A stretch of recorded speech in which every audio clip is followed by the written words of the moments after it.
Okay, well, Tim, maybe you can drop that slide for us, please. Okay. And so here we are, and I think maybe we will get started, and any latecomers will catch up to us. So first, I'd like to say thank you to all of you who have joined us today, and for your interest in the topic, which obviously is near and dear to our hearts. And we were really surprised and delighted because we've had a huge response to this webinar, and so we're really delighted and hopeful that we will have some information to share that will really be helpful to all of you. Obviously, there's probably no institution out there that has been more affected by the pandemic than education, to the point that probably we will look back and say, you know, this is when actually the definitions of education started to change, that it has had to change shape so much that it has really been changing at its core. So we thought that it might be helpful to take a moment to talk about what some of those changes look like. First of all, if for anybody who's not familiar with it, at the beginning of the pandemic, we established a website, which is our COVID-specific website, and we will give you the link later in the presentation, but it is Bennett-ongoingsupport.com, and it's a website where we post openings and closings of schools around the world. So for any of you who aren't familiar with that, a little announcement about that. So we are going to present today in essentially 4 sections. One will be a quick tour of the world in terms of high volume for us destinations and what schooling is looking like in those places.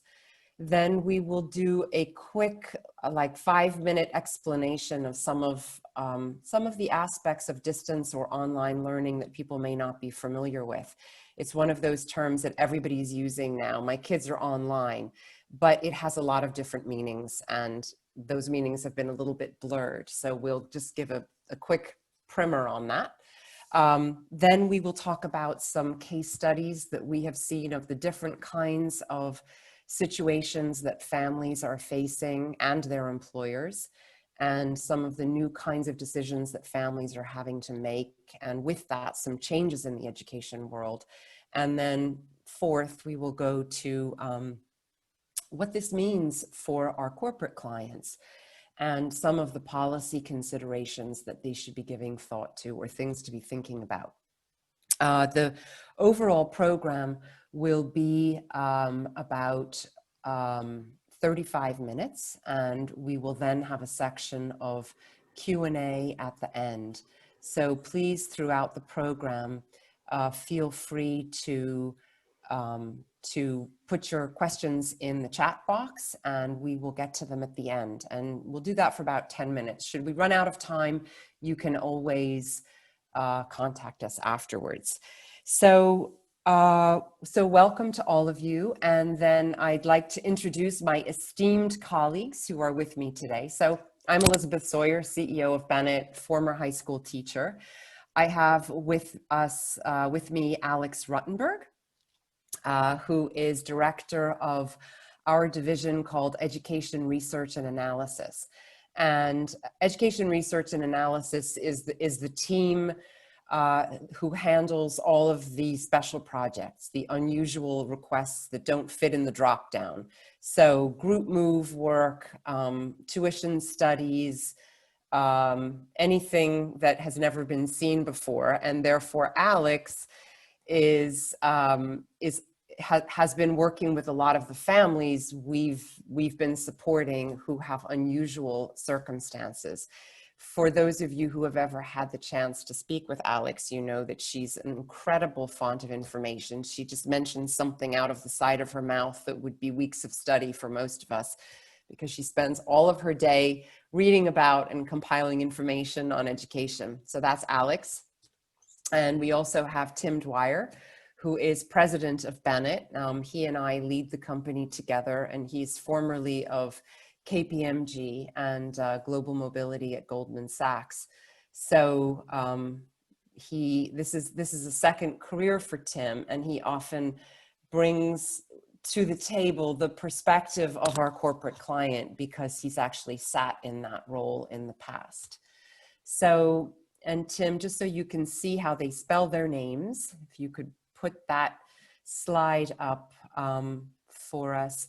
And if should you want to contact any of us, it's firstname.lastname@bennettinternational.com.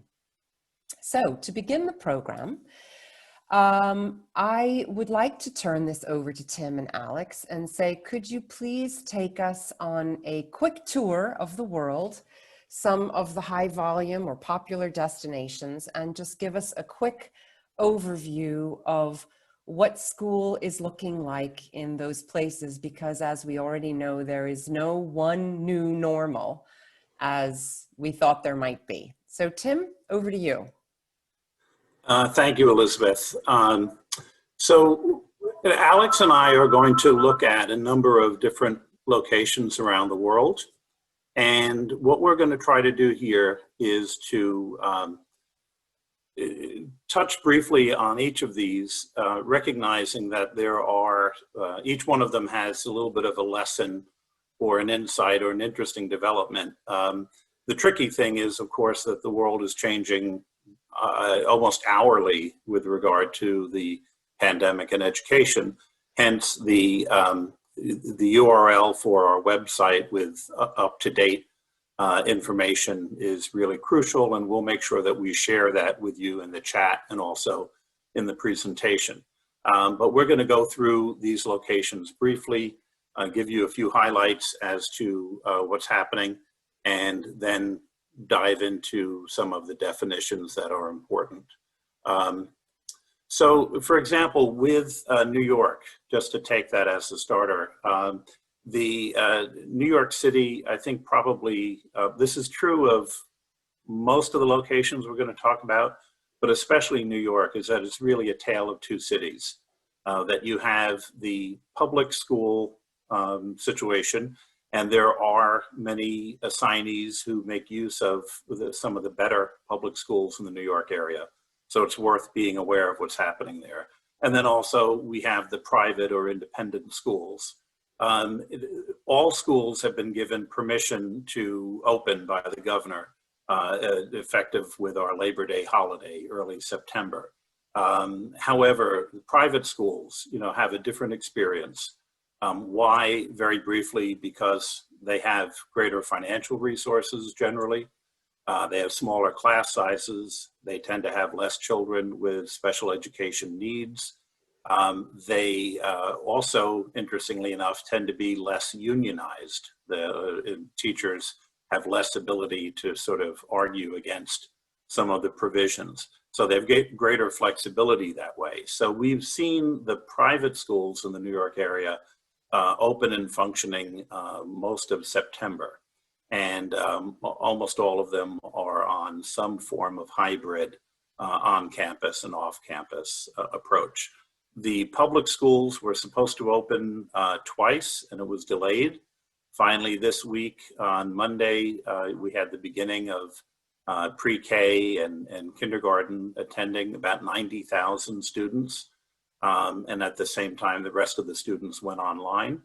And most of those students will be brought into the classrooms by October. Moving our attention over to Los Angeles, really interesting thing happening here. All of the school campuses are closed, but what's really remarkable, and this is just people being creative and finding a loophole, is organizations such as the YMCA, who sometimes will use on a rental basis a public school facility for events after school and weekends.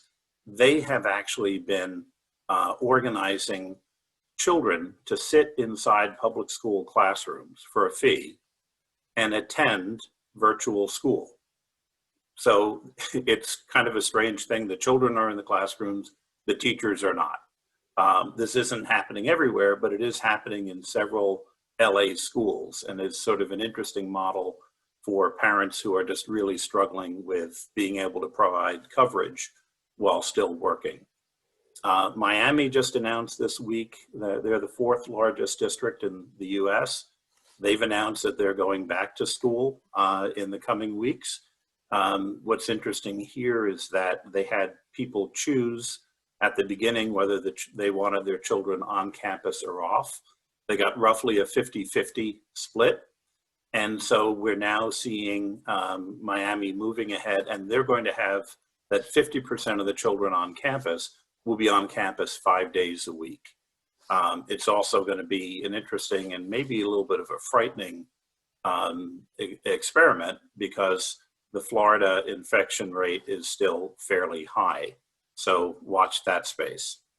Moving over to London, the big development here is that the schools in England are open. There are, however, up to 4% of the British state schools or English state schools that are either closed or partially closed because of some COVID-related concerns. 4% may not sound like a lot, but that's about 900 schools. Overall, about 87% of British state school children are now attending school. The other big issue for England is that the way they're trying to monitor and control the schooling process over there with COVID is through testing, and their testing regime is, to say the least, inadequate. There are situations where people are having to travel very long ways in order to get a COVID test. The results are significantly delayed. So there's a lot of concern there, and that model may not last too long. Finally, I want to turn to Paris and to France. The interesting thing here is that the French government has been really emphasizing the opening of state schools because they want to make sure that they are able to maintain some sort of socioeconomic fairness. They're conscious of the fact that lower paid people and people who are in crucial online jobs are not able to, or I should say frontline jobs, are not able to care for their children. So getting children into schools has been a big sort of equity issue for the French. And just this week, just on Sunday, the Education Ministry announced that school can continue to be open and held even when a child tests positive for COVID, that they're not going to shut down the school or even the pod that the child was in. This is for children ages 3 to 10, essentially. The idea being they believe now the science has said the infection is less serious among those younger children. And so therefore they're going to keep the schools functioning even when they have a positive. Again, very controversial, but that's what they've chosen. So that's our quick round the world tour for the first part. And then Elizabeth, you can introduce Alex. Okay. All right, so Alex, over to you. Maybe you can take us to Asia and Latin America. Hi, thank you, Elizabeth. I think one of the key points here is that we're talking about state schools or public, which we call in the United States, local, private, and international in many locations. And since it's a public health emergency, sometimes people are fighting over who has control over what schools are open and what schools are closed. And we're seeing this in a lot of locations worldwide. Hong Kong, the schools just went back recently this week. And so I think it's a little unpredictable.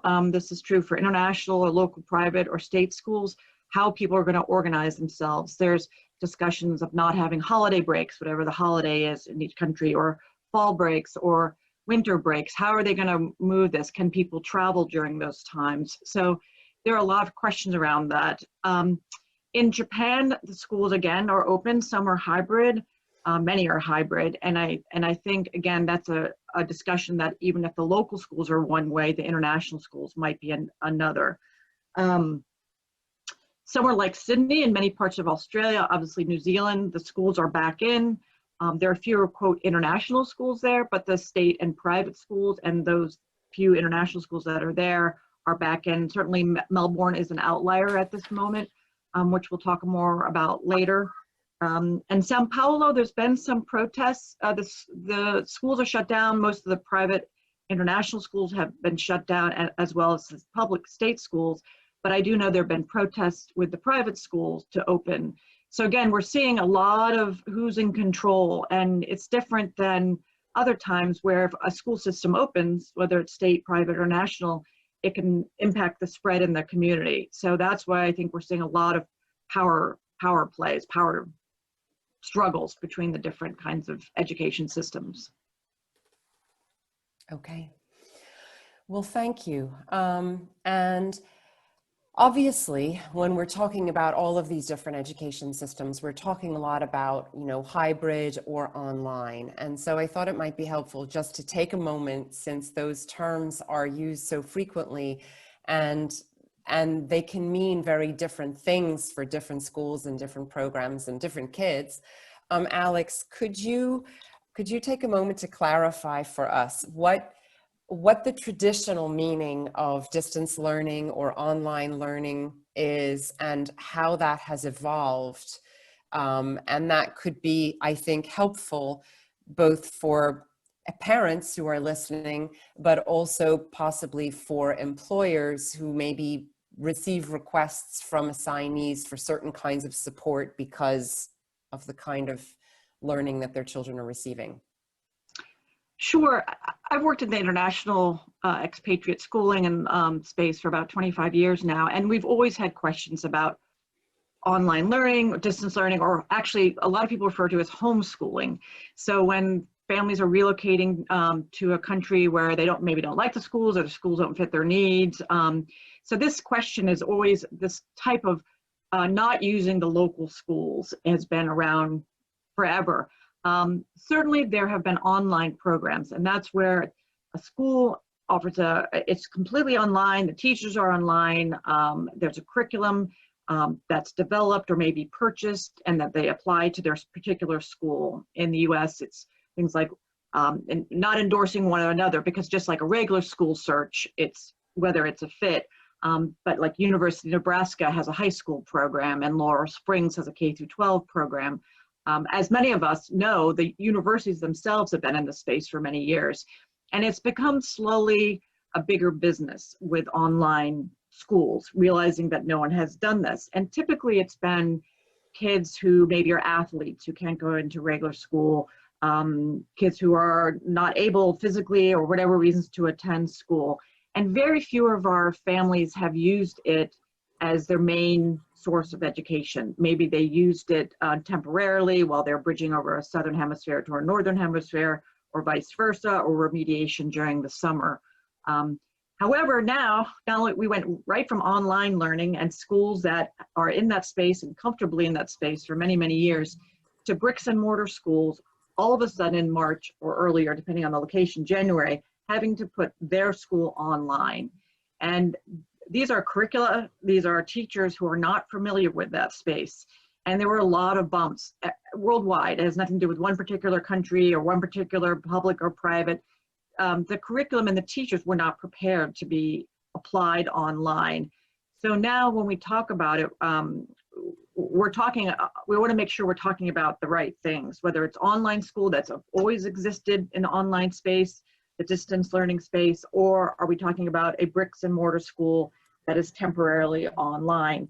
But as Elizabeth said, there's so many changes that I see a lot of bricks and mortar schools keeping an online portion of their world, not only because of future maybe health risks, but also because they see the advantages of it. And schools have gotten a lot better in the last few months doing it. I think what parents and our families we work with have to be cautious about is how they see online learning, or how they want to implement it. Because some parents are like, I want my kids on a Zoom call from 8 a.m. to 3 p.m. every day. And all the literature, academic literature, has shown that that's actually not the most productive way for kids to learn, that they maybe need more synchronous or learning in the same time frame as the teachers. They're online, they're logged in, the teachers are there, the classmates are there, and they're all learning together, versus asynchronous when there might be projects, there might be PowerPoint slides, there might be pre-recorded sessions by the teachers. So really it's a combination of the synchronous and asynchronous that is the best way to learn. And again, schools have gotten a lot better. Parents, as Tim has mentioned with Los Angeles, have a real childcare issue. So I know some of them feel like if they're not online, how are we going to be monitoring their work?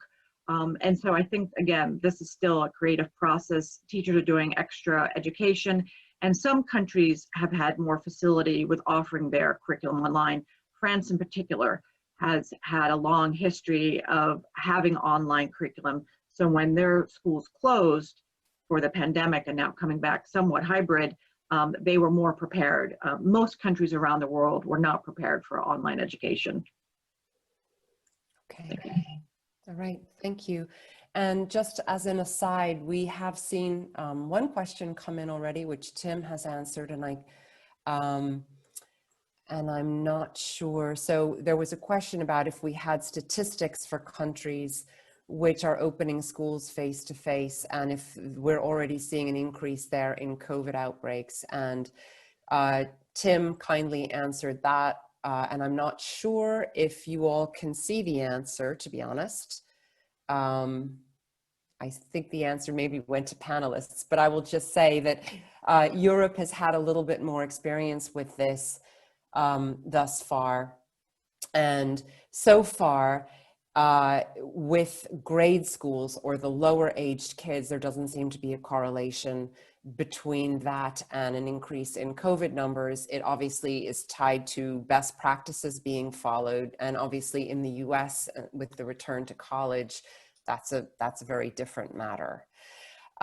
So thank you for that explanation, Alex. And I think maybe I would just add to that, you know, as the world of online learning has been growing, one of the issues has always been to vet that, to vet programs that are coming online. Sometimes, as Alex said, it's been a booming business. And, you know, in March, nobody was thinking about accreditation. Nobody was thinking about that. But there is always that question, if you're not following a program tied to a bricks and mortar school, to really look at the quality of a program that you're perhaps purchasing.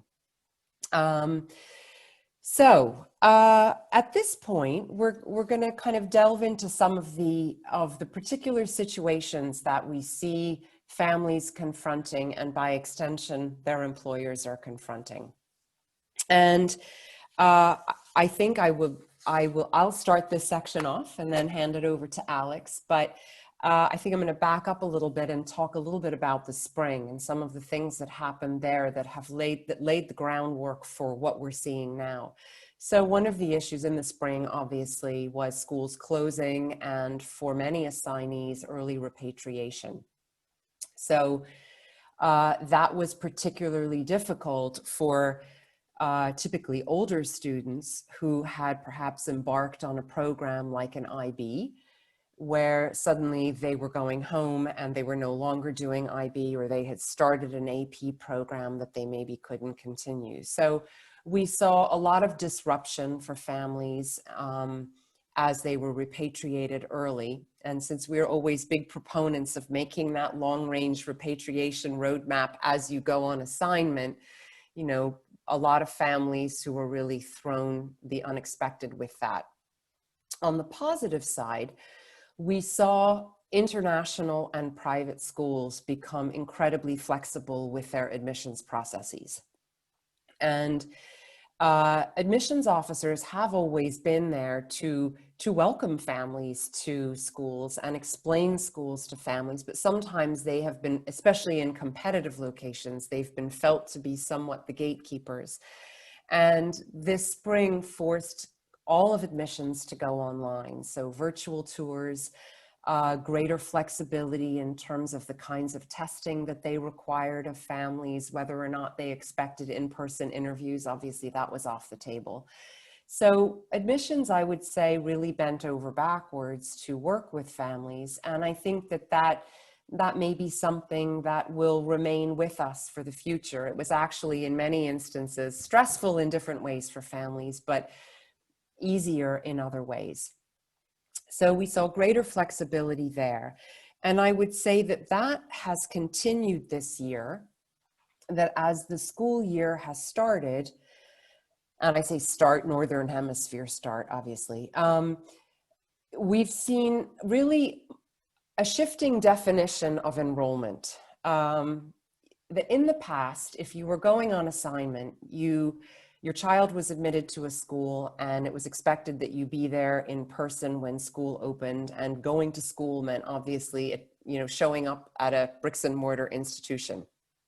And we've seen this fall, schools playing with that or being willing to have different variations on that. So for example, one family that we were working with who was planning to go to Singapore, and their child was accepted at a school there, but said, we're just not sure that we can get there by end of August.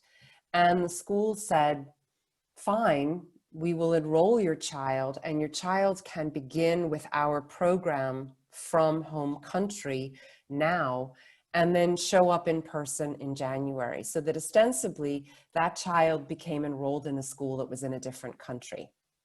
Now, in the past, that school would not typically have said that. They would have said, you can join us when you get here. Now, that's very difficult if you're trying to do synchronous learning and you have a time zone issue. If you're in the US and you're trying to attend school in Singapore and you're 10 years old, that's kind of a showstopper. But in general, just the fact that a school would be willing to do that and to take a new student and have that new student do that. And we've seen other schools, some of the London schools say, if the family can't get here, if the family is delayed, we will work with that family and enroll them remotely until they can actually attend in person. So I think that it's kind of interesting to see that that is a sort of a more fluid definition of what it means to be going to school if you're actually not even in the country yet of the school whose program you're following.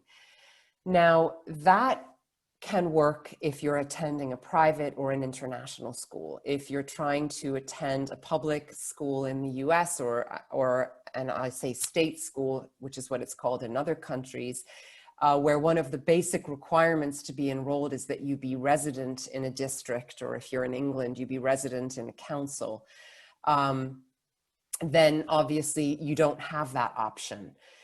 Also, once families have started to think in these terms of, well, if I can be here and enroll my child in a school in another country, maybe we just go there, but I keep them enrolled in the school that they're already in back home. But if we're going to do that, maybe we should just split the family temporarily until this is sorted out. So it becomes the Pandora's box of possibilities for families and the kinds of decisions that they have to make related to that. That if you do start to think in terms of, I can kind of enroll my child anywhere, then those decisions become very, very difficult to make. So on the plus side, increased flexibility; on the downside, kind of an endless configurations of possibilities for families. We actually were working with one family already living in the US who came to us and said, we can move anywhere in the US. We both work from home, and we would like to live anywhere in the US, for them where it's not too hot, but where our child can go to school in person. And our advice was, that's a risky decision to make, because what's in person today will be online or hybrid tomorrow. But okay, so shifting definitions of enrollment and increased flexibility in certain areas. We have seen for families looking at mid-year moves, and mid-year moves have always been a very common option that families who are maybe being offered an assignment now would actually consider moving over the holidays, the winter break and have their child ready to go to school wherever in January. So mid-year moves have always been pretty typical. And a lot of international and private schools have always expected a certain number of mid-year moves that would create spaces.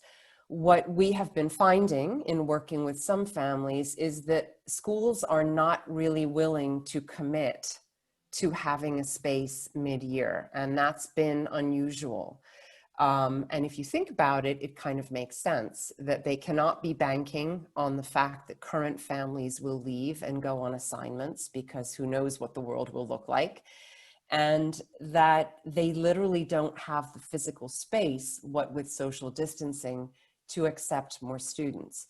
So that is a shift for those of you who might be considering sending people on assignment, that the availability of mid-year moves, and obviously this depends enormously by location, because you know you have different things going on in Brexit locations, for example, as that becomes increasingly a reality, that you know, families who are thinking about a mid-year move should actually be focusing on the schooling now, because it may be a little bit more challenging to find spaces for their children depending on where they're going. So that's a change that we've seen for some families. And then before handing this over to Alex to talk a little bit about special needs kids, I think I would say that one of the, as we think about populations that have struggled the most with this, it would be those parents who have younger children, and specifically preschoolers. So if you think about it, and those of you who have preschoolers or have had preschoolers, I'm going to go out on a limb and say there's really no such thing as an online preschool. That for really young children, education is tied in such a basic way to development. And development is tactile and sensorial, and it's social. And so for all of those families who were already kind of launched, or pre-pandemic, we were all, or many of us were on the crusade to reduce the screen time of children, and especially younger children who need to learn social skills and who need to be allowed to, you know, touch their peers, bite their peers, and learn by moving and touching and feeling and smelling and all of that. Hence programs like, you know, Waldorf and Montessori and so forth. Those families have needed, have been the most, some of the most desperate, I would say, as families have been trying to work from home and manage preschoolers online. And I'm not really sure what the solution is to that, although we have, you know, we have seen families and helped families with finding tutors and other forms of occupation for their children. And with that, in talking about families with particular challenges, maybe back to you, Alex, and you can tell us a little bit about what you're seeing in the world of special needs, which in and of itself is a very specific world. Yes, as all of you know, children with special education needs are always difficult to transfer between systems, between languages, providing new services. And we have a great team at Bennett who does this work. I particularly don't do that work, but I watch a lot of the cases. And I think also that people have to be mindful that when we're speaking about special education needs, we're not just speaking about children who maybe have some attention needs and need a little extra support, or maybe, as Elizabeth said, a tutor, but also children who maybe have developmental delays, who have other issues that are more significant. And this has been an incredibly difficult situation. We have been moving families around the world still at this point.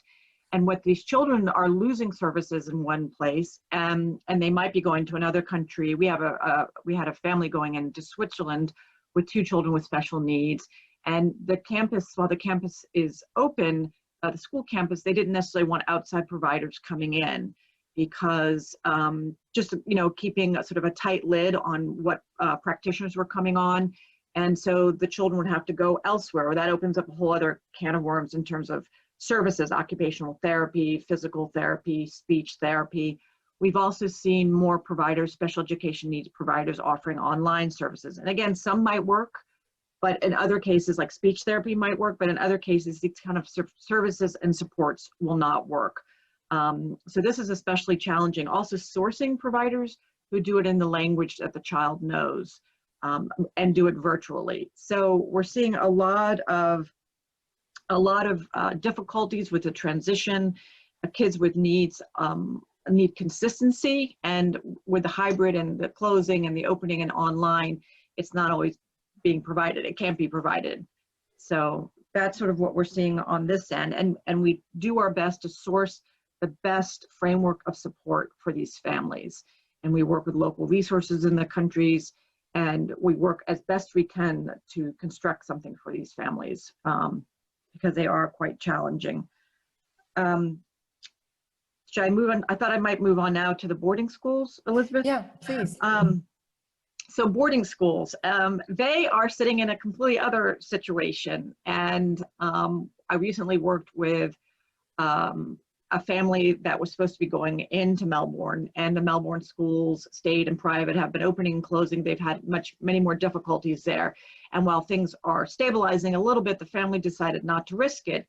So they asked, is there a boarding school near our home here in the US? And what we're seeing in boarding schools around the world is because they can have these tiny bubbles, not like universities where kids live off campus or they're commuting from home, and they're older kids who go and do things and travel and go out at night. Boarding schools for younger children, and really we're talking about, in our case, we work mostly with grades 6 through 12 or ages 12 through 18. They can keep a tight lid on it. Faculty stay on campus, kids stay on campus.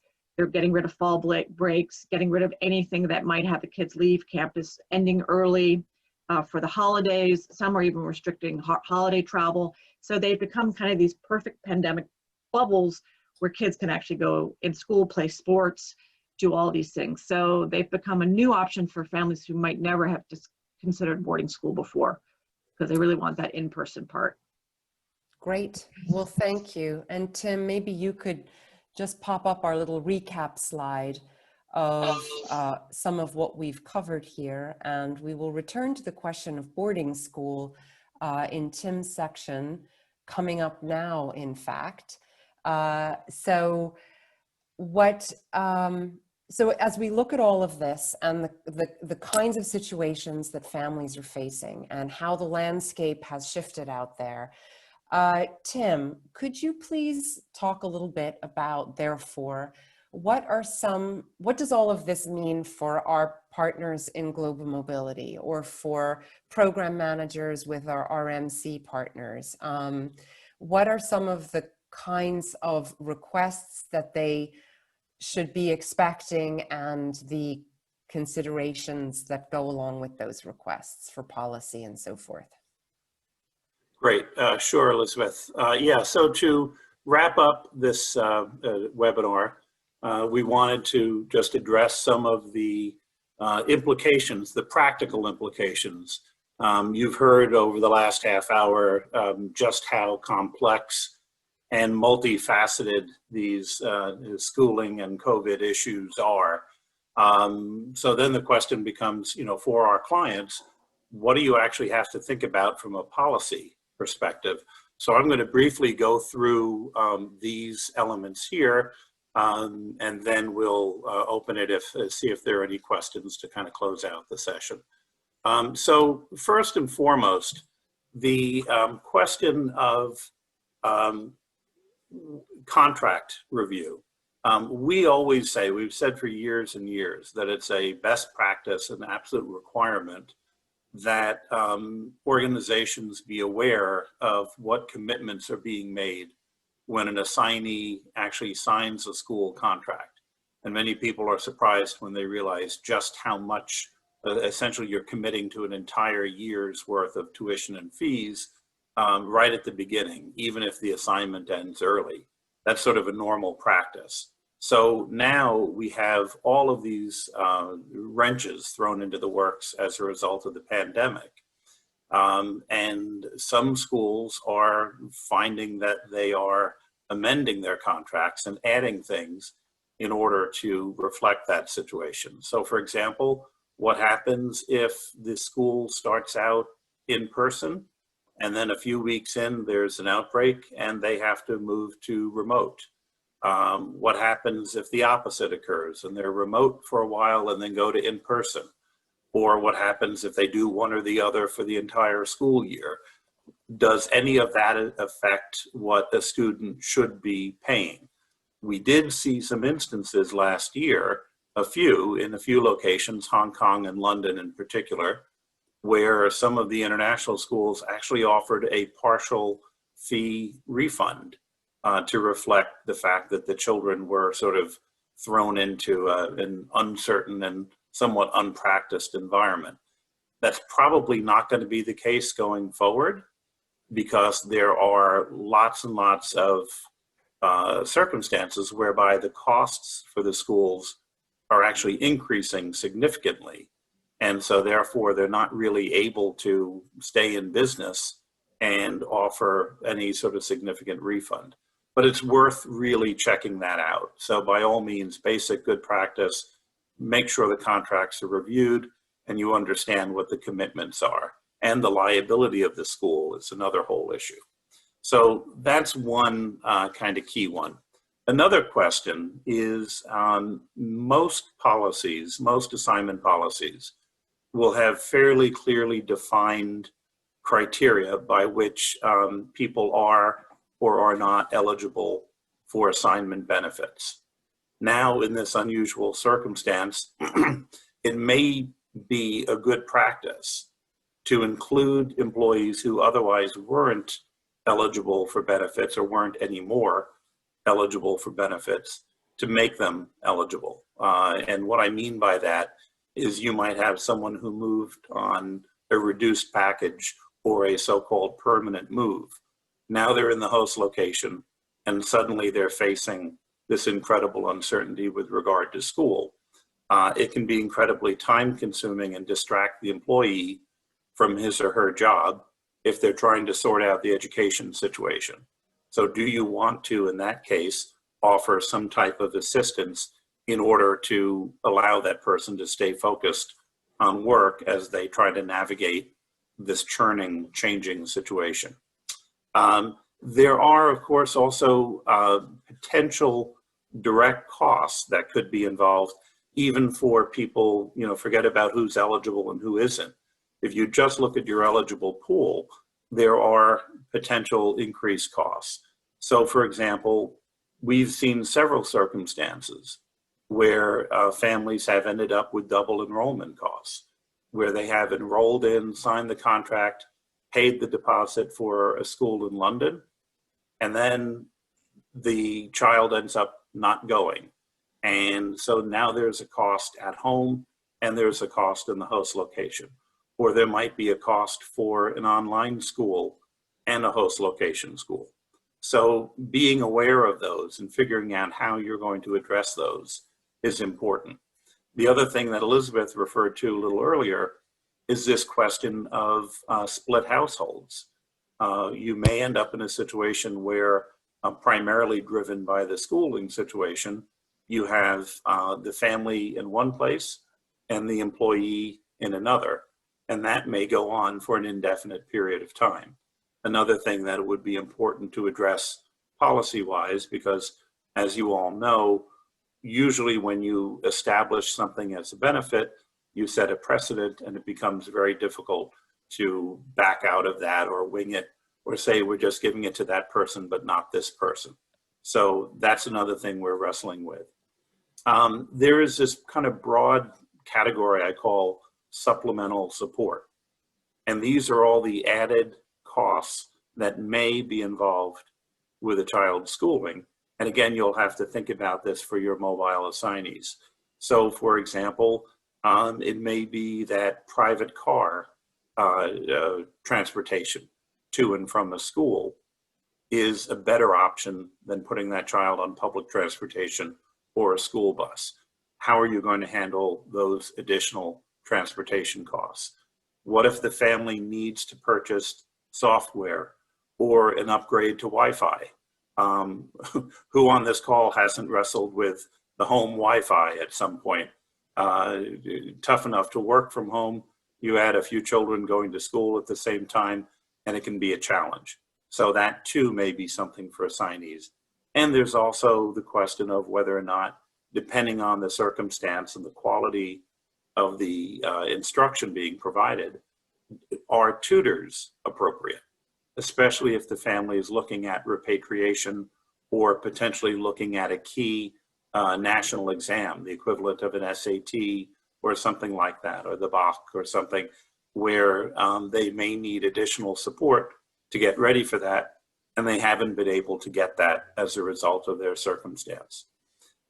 Excuse me. The final point that I'll bring up is this, the issue that Alex raised regarding boarding school. Not many organizations typically have boarding school costs included as part of their policies. However, in these circumstances, given the fact that boarding schools have become in many places a very attractive alternative, it may be something your organization wants to consider if you absolutely positively need someone on assignment. And if you're able to provide a boarding school option, which would reassure the family that the child could get an in-person education in a healthy and safe environment, that may end up being attractive, at least for some assignees, and it's certainly worth considering. There are lots more potential issues, and but those are just a couple of the key ones. So with that, Elizabeth, I'll hand it back to you. Great. Thank you. Thank you all. And if you have questions that you'd like to ask, please do put them in the chat box and we will try to get to them. So we'll spend a couple minutes on questions now, and then we will give you at the end sort of a slide with the website, which I see has been posted in the chat box also. But so one question that came in, could you comment on you mentioned mid-year admits being different, more challenging. Could you comment on some locations where mid-year admissions seem to be tighter, and maybe what about those Brexit locations? Alex, that sounds like maybe, not to put you on the spot, maybe a question for you. I have seen it at, certainly in the US, in private schools, markets where mid-year they would have been quite comfortable working with our families, international families coming in who have said we're not we're doing the social distancing. I'm personally, though I don't work as much in the markets in Europe in terms of the private school admissions or the international school admissions, but certainly if the numbers are rising, and the numbers are rising everywhere, and I can only see this becoming a regular thing that schools want to be more cautious for mid-year. Right. And I would add to that I think the schools themselves don't know what to expect. So for example, in a lot of the Brexit locations, pre-pandemic, they were beginning to fill up. And they were, we were seeing kind of lines outside some of the international schools in certain places. Now with the pandemic, a lot of the financial services people who are moving their people to Brexit locations are very understandably wanting to give their employees more time to make those decisions. And so some of those schools have not been actually seeing the commitment by incoming families that they were expecting before. So the schools themselves are trying to read the crystal ball. Another question that came in, how are families handling this emotionally? So if moving one's kids and finding a new school in a new location was already stressful, what kinds of sort of different parent thoughts or reactions, fears, stressors are you hearing? And I guess, Alex, this one also kind of goes to you. Ironically, my Wi-Fi was going. Sorry, I didn't hear the last part of the question. Sure. Just the emotional component of all of this for relocating families, that if this was already a stressful proposition to move countries and move one's child, the families that you've been working with, how are they the same? Are they the same adventurous spirits, or are they approaching this differently? I think, a lot of the families we work with are very, want clear things, X and Y. I move here, I go to this school, I do this. And I think a lot of our roles have become counseling roles, and people have to be comfortable with the gray of that they might not have an easy decision over what they need to do. We can't guarantee such schools are open. We can't guarantee that they might not close in January. So I feel like there's more hand-holding is maybe too strong a word, but more coaching, more making them comfortable for all of us that this is out of our knowledge, and we just don't have a crystal ball about the future. So I feel like it's always been part of our job, but it's definitely increased in the last 6 months. Okay. And Elizabeth, if I may just chime in also on that and point out that the other element here, which has been fairly confusing, is that we already had a situation where the world is sort of on different academic calendars. So the summertime in the US and Europe, where children have been out of school and schools have been preparing for the new academic year. Of course, in other parts of the world, the schools were supposed to be in session.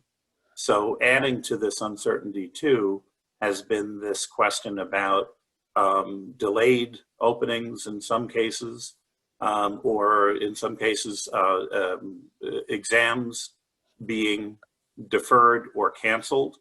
We didn't even touch on it because it's another topic, but the impact that this has on college admissions, on older students looking at university, whether it be in the US or in Europe or in Asia, so much of that has also been thrown into the air as a result of delays and cancellations, just adding to family stress. We've seen that with a lot of our clients. Right. Okay. And here's a question that actually I can address. What do your clients, what has your client's policy been on boarding school in the past? And that's kind of an interesting one. Typically, I think amongst our clients, boarding school would not be a benefit that would typically be offered to assignees' children. Except in situations, and I mean, a phrase that comes to mind from a lot of policies, unless schooling in the host location is deemed insufficient. And that's, I think, a pretty typical phrasing. Then always comes the question of how do you define insufficient once a family says, this is insufficient, I'd like to send my child to boarding school. And that's another whole topic of how you make that decision.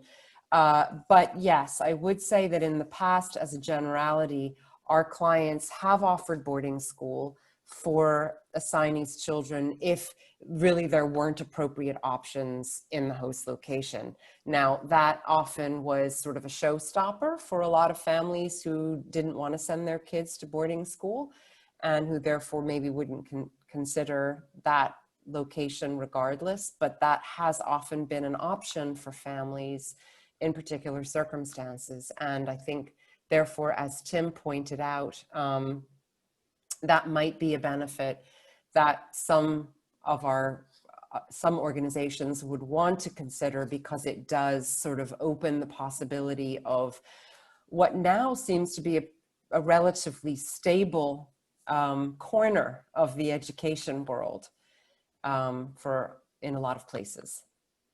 So, okay, so Tim, I don't see anything else right now, but please feel free to follow up with us. Tim, if you could put our last slide up, or not.